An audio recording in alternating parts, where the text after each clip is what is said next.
Sweet family, আসসালামু আলাইকুম। আশা করি তোমরা অনেক ভালো আছো, আমিও ভালো আছি। তো আজকে আমি যাচ্ছি বান্দরবন। তো ওখানে গিয়ে কি করলাম সবই থাকবে আজকের এই ভিডিওতে, তো তোমরা দেখতে থাকো। তো সকালে ঘুম থেকে উঠে আমি ফার্স্টে খেয়ে নিলাম চা আর বিস্কুট।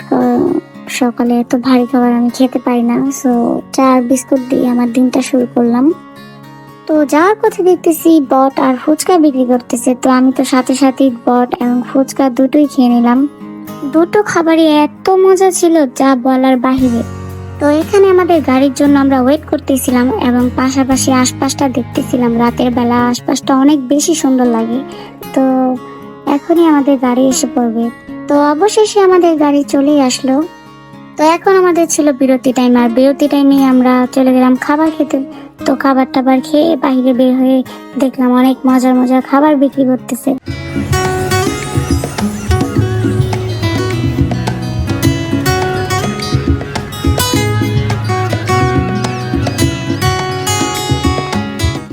তো ফাইনালি চলে আসলাম বান্দরবন, আর এসে ফার্স্টে নাস্তা করে নিলাম, কারণ আমরা সবাই কিছুই খাইনি, তাই আগে নাস্তা করে দেন আমরা ঘুরতে বের হব।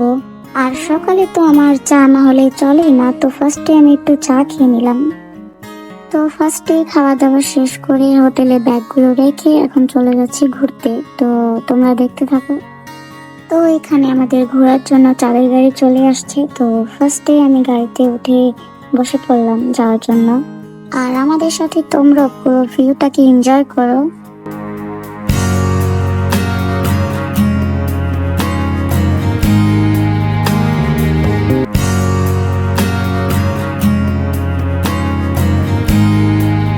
তো ভিউটা এত বেশি সুন্দর ছিল যে আমি আর বসে থাকতে পারলাম না, আমি দাঁড়িয়ে পুরো ভিউটাকে উপভোগ করতে চাচ্ছিলাম, তাই আমি দাঁড়িয়ে নিলাম পুরো ভিউটা দেখার জন্য। কারণ আমাদের জীবনটা অনেক ছোট, আর সবসময় এরকম ভিউ দেখার সুযোগ সুবিধা কোনোটাই আমাদের হয়ে ওঠে না, তাই আমি কোনোটাই মিস করতে চাই না, যার জন্য আমি দাঁড়িয়ে পুরো ভিউটাকে নিজে উপভোগ করতে চাই।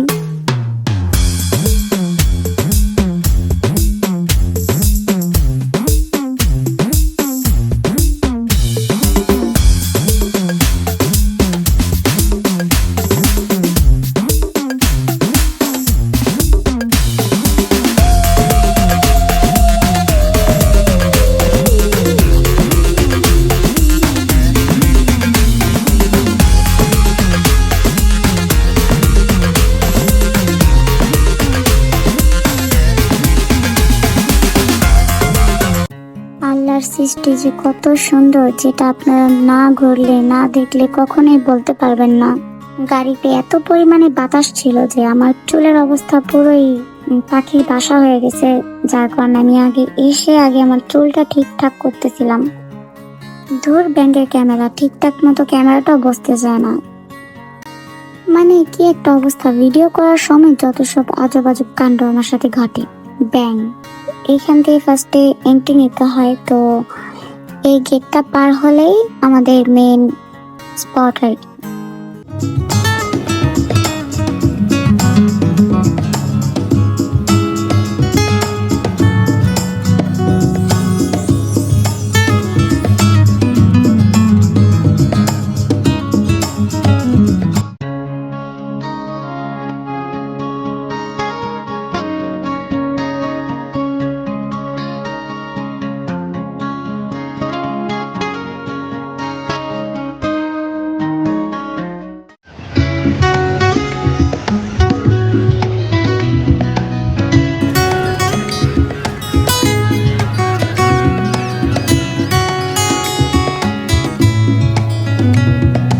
আমি কখনোই বুঝতে পারতাম না যদি এইখানে পাহাড়ের উপর থেকে এত সুন্দর ভিউটা না দেখতে পেতাম, যে আমাদের দেশটা অনেক সুন্দর।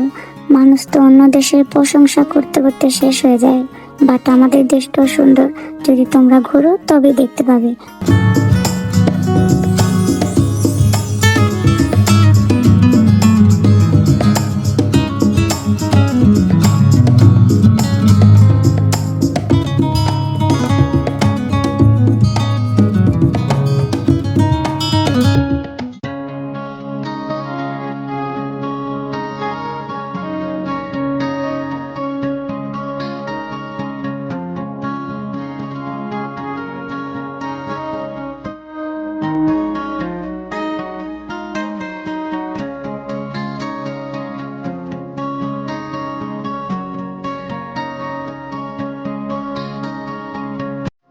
এতটা কাছ থেকে মেঘ দেখতে পেরে আমার তো অনেক বেশি খুশি লাগতেছে, যা বলে বোঝানো সম্ভব নয়। তো হাঁটতে হাঁটতে দেখলাম অনেক বড় একটা দোলনা, যেটা পাহাড়ের উপর দিয়ে দুলছে। আর আমারও তো সাহস নেই যে এত উঁচুতে দোলনায় দুলবো। চিম্বুক পাহাড়ে আসার পরেই দেখি ঝুম বৃষ্টি, যার কারণে আমরা ভালো মতো আর ঘুরতে পারলাম না। ওখান থেকে বৃষ্টি বাদল পার হয়ে আবার চলে যায় আমাদের নতুন গন্তব্যে। তো আমরা রাস্তা দিয়ে যাওয়ার পথে দেখলাম অনেক সুন্দর একটা পাহাড়ের নিচ দিয়ে পানি বেয়ে যাচ্ছে। তো আমি জানি না এই জায়গাটার নাম কি, তোমরা জেনে থাকলে অবশ্যই আমাকে বলো। তো এটা দেখে আমরা সবাই নেমে দেখলাম, পুরো জায়গাটা অনেক সুন্দর ছিল। ওখানে মানুষ অনেকে গোসল করছিল, অনেকে পিকনিক করছিল, যার যার মতো শেষে আনন্দ করছিল। তো এখানে দেখলাম পাহাড়িরা অনেক ধরনের ফল বিক্রি করতেছে, যেগুলা কেটে প্যাকেট করে তারপর বিক্রি করতেছে। তো ওখান থেকে আমি একটা তরমুজ নিলাম, কারণ তরমুজ আমার অনেক অনেক বেশি ফেভারিট। তো সারাদিন ঘোরাঘুরি শেষ করে এখন আসলাম লাঞ্চ করতে। লাঞ্চ শেষ করে হোটেলে যাব। তো ফাইনালি আমরা আমাদের রুমে চলে আসলাম। আর আসার পর দেখি হোটেলে যে রুমটা আমাদের দেওয়া হয়েছে, রুমটা অনেক পরিপাটি ছিল, অনেক গোছানো ছিল। তো আমার কাছে খুব ভালো লেগেছে। আর তোমাদের কাছে কেমন লেগেছে অবশ্যই বলো। তো তারা আমাদের রাতের খাবার দিচ্ছে এইটা, আর যেটাও ঝালমুড়ি বানাইতে বানাইতে নিয়ে আসছে, যা বলার মতো না। তো ওই ঝালমুড়ি মার্কা বিরিয়ানি খাওয়ার পর অলরেডি সকাল হয়ে গেছে। তো এখন আমরা যাব আমাদের নতুন গন্তব্যে। বাকি ব্লগটা তোমরা দেখতে থাকো। তো আমি তো এখন রেডি হয়ে গেছি ঘুরতে যাওয়ার জন্য। আর এখন চলে আসলাম নাস্তা করার জন্য। নাস্তা শেষ করে যাব ঘুরতে। আর এখানে আছে আমার পছন্দের চাও। তো আজকে আমরা যাচ্ছি দেবতাখুম। তো ওখানে আজকে ঘুরবো আর তোমাদের দেখাবো। তো এখানে সেনাবাহিনী চেকিং এর জন্য আমরা দাঁড়াইছি, যার কারণে এখানে ঘুরে ঘুরে একটু দেখতেছিলাম। তো ওখানে অনেক কিছুই বিক্রি করতেছিল, জুতা আর অনেক কিছু। তো আসার পর দেখি এখানে নাকি অনেক বড় বড় পাহাড় পার হয়ে তারপর নাকি যেতে হবে আমাদের গন্তব্যে। তো জানি না আর কত হাঁটতে হবে।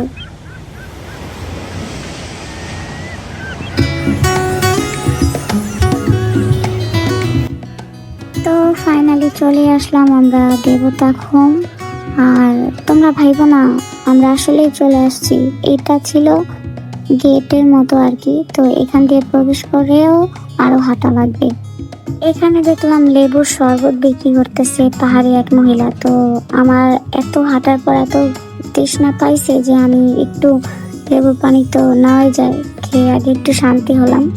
তো দেখলাম সিদ্ধ ডিমও বিক্রি করতেছে, তাই একটা সিদ্ধ ডিমও খেয়ে নিলাম।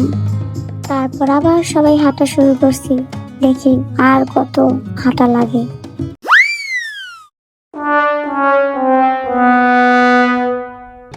তো এই ছোট্ট একটা নৌকা দিয়ে নাকি আমাদের আবার ওই জায়গায় যেতে হবে, ওই পাড়ে যেতে হবে।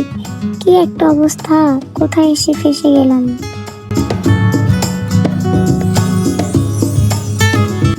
আর এই নৌকায় এসে দেখি এই বেটায় কি সুন্দর ঝাঁকানাকা মার্কা স্টাইল দিয়ে বসে আছে।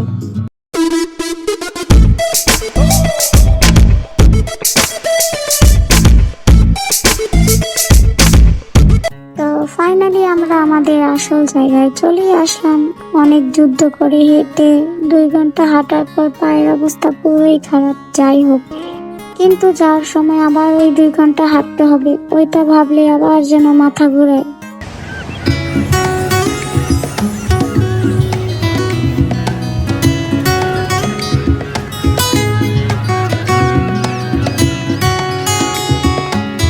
তো এটাই হচ্ছে নদীর শেষ প্রান্ত। এরপরে নাকি আর যাওয়া যায় না, ওখানে নাকি নিষেধ আছে। তো যাই হোক, অনেক স্রোত ছিল আর সামনের নৌকাটা তো প্রায় ডুববে ডুববে এই অবস্থা। যাই হোক, এখন আমরা চলে যাব আবার 2 ঘন্টা হেঁটে, মাথা ঘুরাইতেছে। আর সবচেয়ে বড় কথা হলো, যদি কষ্ট করে হেঁটে নাই আসতাম, কখনোই এত সুন্দর জায়গা আমরা দেখতে পারতাম না। তো ওখান থেকে চলে আসলাম আমরা ঝর্ণা দেখতে। আর এই ঝর্ণাটার নাম আমি ভুলে গেছি, তোমাদের মধ্যে কারো যদি জানা থাকে আমাকে বলো।